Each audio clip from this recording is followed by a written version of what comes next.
गोष्टी आवडतात तुम्हाला? पुस्तकातल्या गोष्टी आवडल्या? तर आज एक छोटीशी गोष्ट आहे. त्या गोष्टीचं नाव आहे एक विचारायचं राहिलं. श्यामच्या हे पुस्तक कोणी लिहिलं? त्यांची एक छोटीशी गोष्ट आहे. आज 28वी गोष्ट आहे. सांब सदाशिव पाऊस दे. गोष्टीचं नाव काय आहे? सांब सदाशिव पाऊस दे. तर या नावावरून तुम्हाला समजलं असेल की ही गोष्ट कशाच्या बाबतीत आहे. सांगा बघू. सांब सदाशिव पाऊस दे. सगळ्यांना समजलं ना नावावरून की या नावामध्ये पाऊस आहे. ही गोष्ट जी आहे ती पावसाशी संबंधित आहे. आमचं जे गाव असतं तर गावातल्या लोकांचा मुख्य व्यवसाय कुठला असतो तुम्हाला माहितीये का? कुठला असतो? गावातल्या लोकांचा व्यवसाय काय असतो? गावामध्ये मोठमोठ्या कंपन्या असतात का? नाही. जशा आता आपल्याकडे बघा गोव्याला कंपन्या मोठमोठ्या आहेत तशा गावाकडे असतात का? नाही. मग गावातले लोक कुठला व्यवसाय करतात? शेतीचा व्यवसाय करतात. म्हणजे आपण जे गहू ज्वारी बाजरी मका जे खातो हे सगळं तिथे शेतामध्ये पिकतं. लक्षात करा. मग गावातल्या लोकांचा मुख्य व्यवसाय कुठला आहे? शेती. कुठला? शेती म्हणजे धान्य पिकवतात. मग ही जी शेती आहे ना ती शेती पावसावर अवलंबून असते. पाऊस जर चांगला आला तर पीक एकदम चांगलं येतं आणि शेतकऱ्यांना भरपूर पैसे मिळतात आणि शेतकरी समाधानी राहतात. पण ज्यावेळी पाऊस येत नाही त्यावेळी मात्र शेतकरी नाराज होतो आणि टक लावून पावसाची वाट बघत असतो. कधी पाऊस येणार? मग श्यामच्या गावामध्ये अशीच परिस्थिती निर्माण झाली की 1 वर्ष 2 वर्ष पाऊसच आला नाही. सगळी दुष्काळग्रस्त परिस्थिती झाली. अजिबात पाणी कुठे बघायला मिळेना. मग पीक येईल का? पाणी नसेल तर? पाणी नसेल तर झाड येतं का? नाही. मग तसं सगळे चिंताग्रस्त झाले की आता काय करायचं?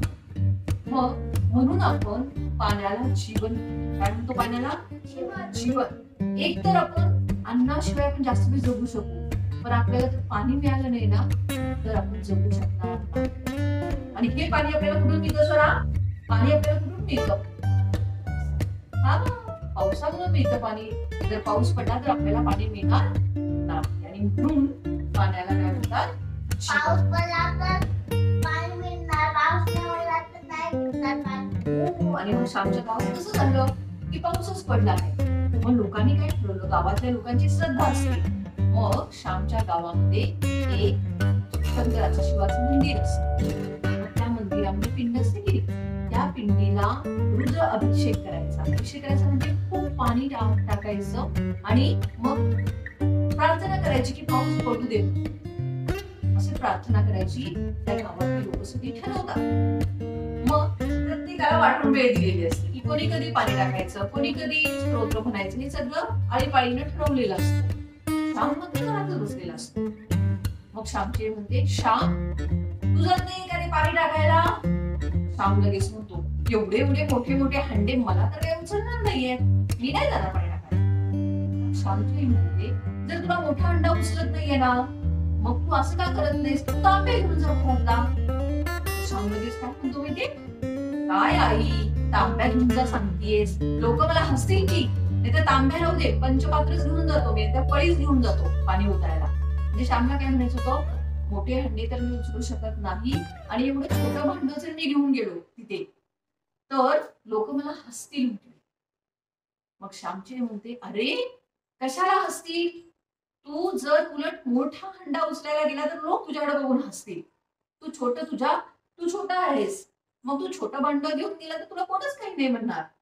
तू काय कर एक विहीर जी असते ती चांगली विहीर असते. विहिरीचं नाव सांगते ते की त्या विहिरीमध्ये उतरायला पायऱ्या आहेत. त्या पायऱ्याने तू उतरून जा आणि छोटस भांड घेऊन तुला जेवढं जमेल तेवढं शंकराच्या पिंडीवर तू पाणी घाल. श्यामची सांगते.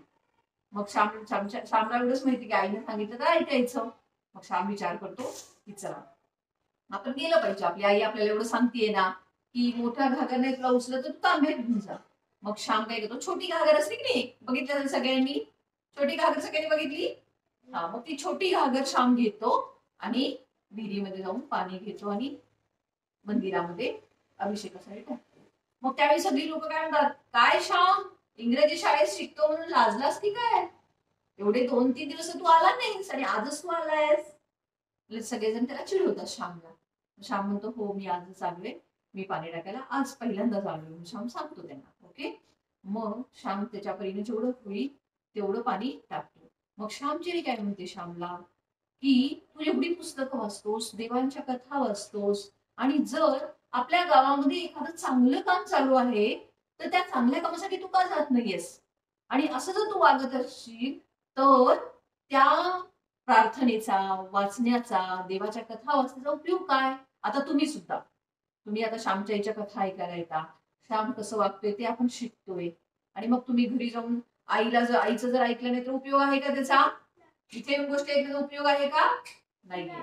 आपलं आपलं काय ठरलंय की या गोष्टी ऐकून त्यातून आपण शिकायचंय, आणि प्रत्येक गोष्टीमधून आपण काही ना काहीतरी नवीन शिकतोय, आहे की नाही? आहे ना? प्रत्येक गोष्टीमध्ये आमची आईला सांगते की आपली जी क्षमता आहे त्या क्षमतेनुसार सार्वजनिक काम जे चालू असेल त्यात हातभार लावायचा. आता समजा आपण उदाहरण घेऊया, आता नवरात्रीला आपल्या इथे देवी बसते, बरोबर?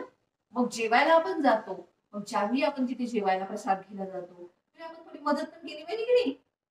तिथे जेवण वाढायचं काम असू दे, कोणाला पाणी द्यायचं काम असू दे, कुठलंही काम असू दे, आपण तिथे जाऊन मदत केली पाहिजे. फक्त जेवायला बसायचं जेवून यायचं योग्य आहे का?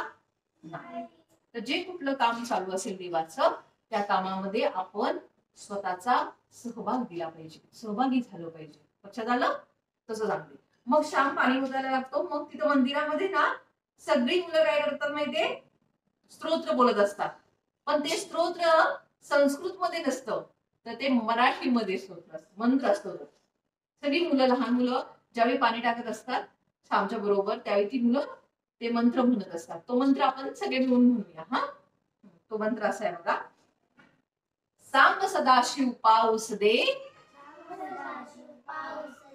शेते भाते पिकू दे, शेते भाते पिकू दे, पैशाने पायली विकू दे. पैशाने पायली विकू दे. म्हणजे हा मंत्र काय सांगतोय? पुन्हा एकदा म्हणायचा का? सांब सदाशिव पाऊस दे, पाऊस दे, शेते भाते पिकू दे, शेते भाते पिकू दे, पैशाने पायली विकू दे. पैशाने पायली विकू दे. म्हणजे तिथे हा मंत्र काय म्हणायचं यामध्ये, की पाऊस पडू दे, आणि पाऊस पडून चांगलं पीक उगवून येऊ दे, आणि पीक एवढं स्वस्त मिळू दे म्हणजे एका पैशाला एक पायली मिळू दे. त्यावेळी पैसे होते ना, 1 पैसा 2 पैसा, आता नाही येते. मग एका पैशाला एक पायली म्हणजे भरपूर धान्य मिळू दे, असं मंत्र ही सगळी मुलं म्हणत असतात. मग श्यामला पहिल्यांदा नको वाटत असतं, पण ज्यावेळी सगळ्या मुलांबरोबर म्हणायला त्याला पण मजा आली, आणि मग श्यामनी पण हा मंत्र म्हणायला सुरुवात केली. आणि या गोष्टीतून आपल्याला हे शिकायचं आहे की ज्यावेळी सार्वजनिक सामुदायिक काम चालू आहे त्यावेळी आपण काही ना काहीतरी काम केलं पाहिजे. मुंगीप्रमाणे काम करावं, तर हत्तीनं हत्तीप्रमाणे, म्हणजेच काय म्हणायचंय, आपली जी क्षमता आहे त्या क्षमतेप्रमाणे काम करावं. म्हणजे आता तुम्ही घरामध्ये सुद्धा काय करायचं, घरामध्ये सुद्धा तुला सांगितलं की मी करतो का जेवण हाताने? करतो ना? नक्की. आपल्या घरामध्ये जी कामं आहेत ना ती कामं सुद्धा जी शक्य आहेत ती आपण हाताने करायची. आता सकाळी तुम्ही स्कूलला जाता, बरोबर? संध्याकाळी बॅग भरून ठेवण्याचं काम कोणाचं? आईचं. मग आपलं काम आहे ते. मग उद्या ज्या शाळा असेल तर शाळेसाठी लागणारी बॅग रात्री झोपायच्या अगोदर आपण व्यवस्थित भरून ठेवली पाहिजे. आता जे काही लागतं आपल्याला, वही असेल, कंपास पेटी असेल, पेन्सिल असेल, खोडरबर असेल,